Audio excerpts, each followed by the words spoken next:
Chers membres d'Église et chers amis, bonjour. Dans Jean chapitre 15, verset 3, Jésus dit « Vous êtes déjà purs à cause de la parole que je vous ai dite ». Lorsque Jésus prononce ces paroles aux 11 disciples restés avec lui, nous sommes quelques heures avant qu'ils n'abandonnent tous Jésus lors de son arrestation, et donc aussi quelques heures avant le reniement de Pierre.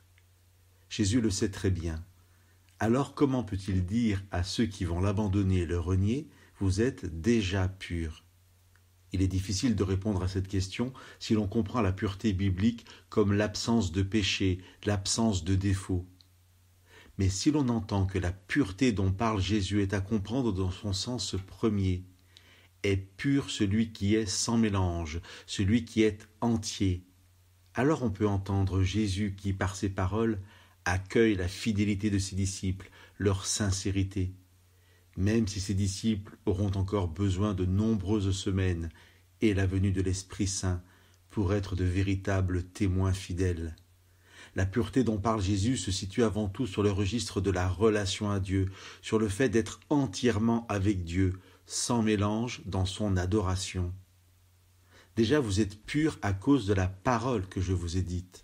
C'est grâce à la parole de Dieu que nous pouvons voir nos cœurs purifiés, s'attacher de plus en plus à Dieu en fidélité et en volonté d'obéissance. Cette parole qui a créé les mondes peut recréer nos vies. Bien sûr que Jésus savait que les disciples n'étaient pas parfaits, mais il savait aussi qu'avec toutes leurs limites et leurs incompréhensions de ce qu'était vraiment le Messie, ils restaient avec Jésus parce qu'ils l'aimaient et pensaient sincèrement pouvoir aller à la mort avec lui.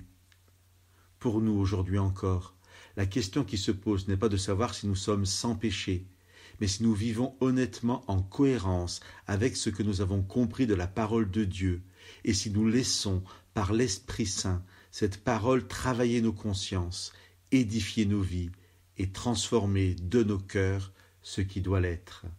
Que Dieu vous bénisse.